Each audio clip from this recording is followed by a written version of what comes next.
Verse 2, therefore I press the dead who were already dead more than the living who are still alive. Verse 3, yet better than both is he who has never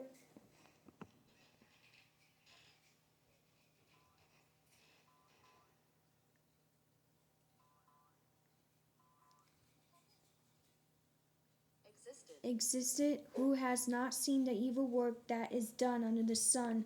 Verse 4, again I saw that for all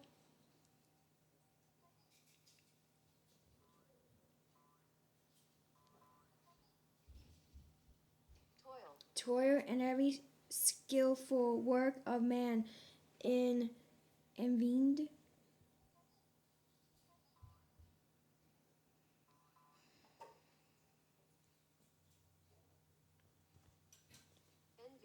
envied by his neighbor, this also is vanity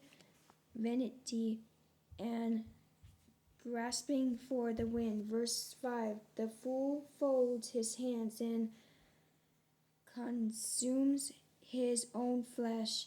Verse 6, bitter is handful with questions. Then both hands fall together with toil and grasping for the wind. Verse 7, then I returned and I saw vanity under the sun. Verse 8, there is one alone without com-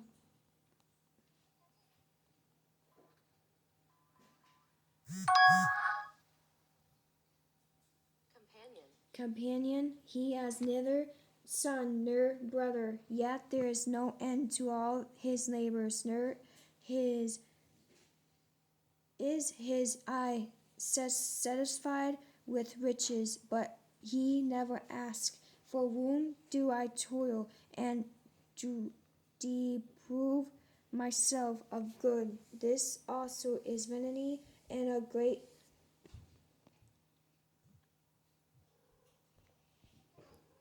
meal.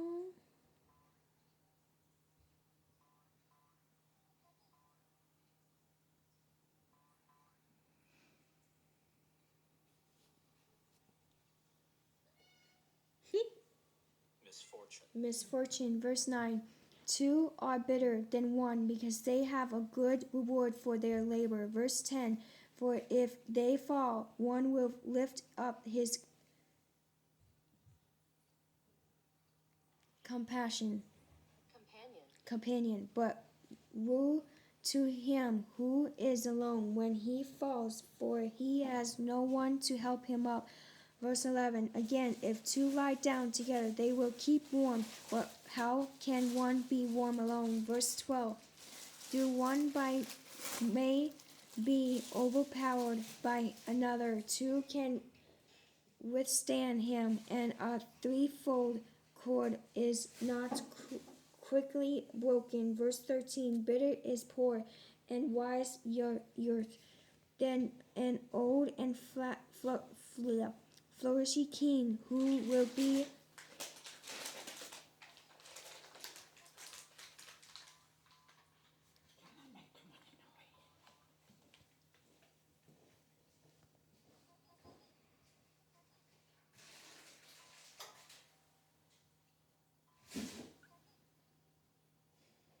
admonished no more. Verse 14, for he comes out of person to the king.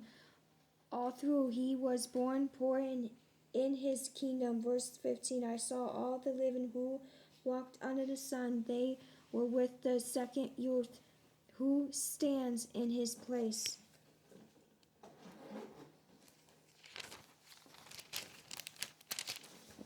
Verse 16, there was no end of all the people over whom he was made king, yet those who come afterward will not rejoice in him. Surely this also is vanity and grasping for the wind. Chapter 5. Walk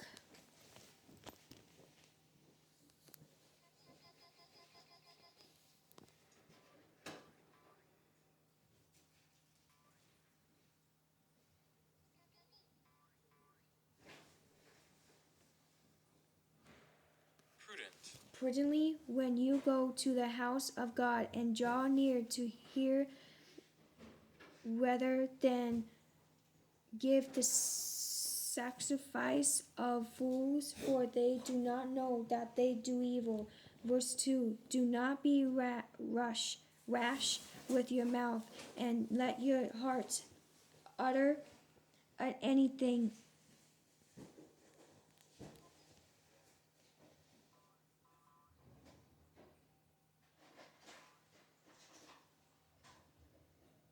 hastily before God, for God is in heaven and you on earth. Therefore, let your words be few. Verse 3. For a dream comes through much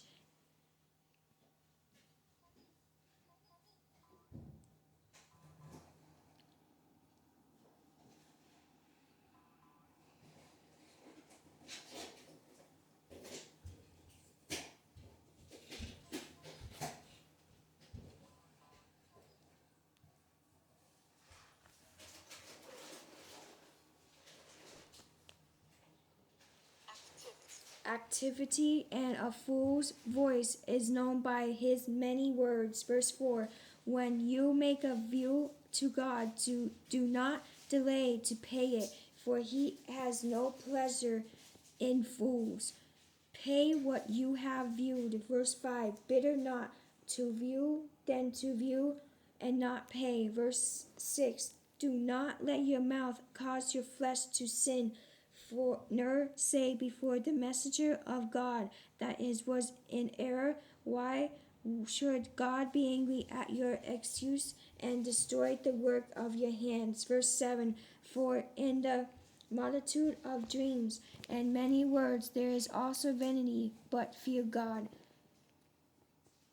It says right there.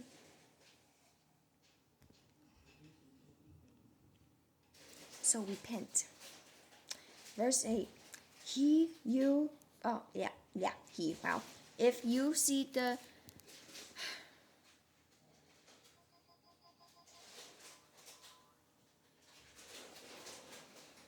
oppression of the poor and the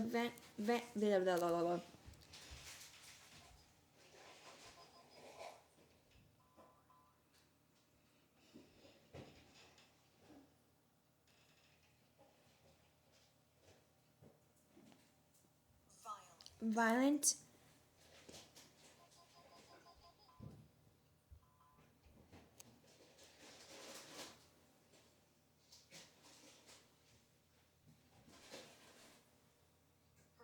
perversion of justice and righteousness, and a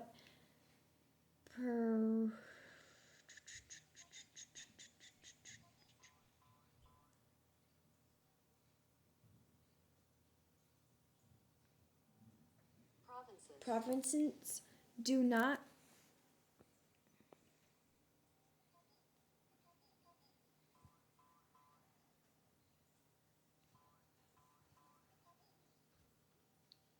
marvel at the matter, for high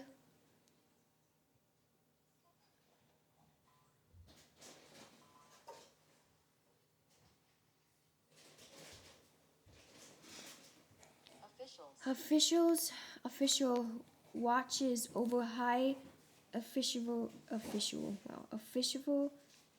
and higher officials over them. Verse 9.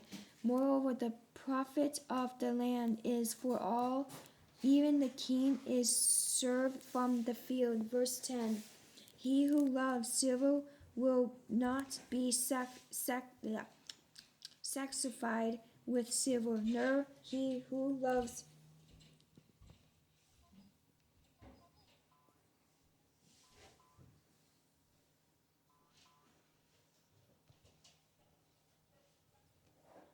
abundance with increase. This also is vanity.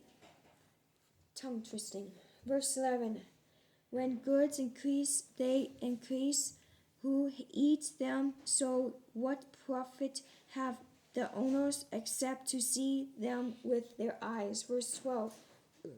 The sleep of laboring man is sweet, whether he eats little or much, but the and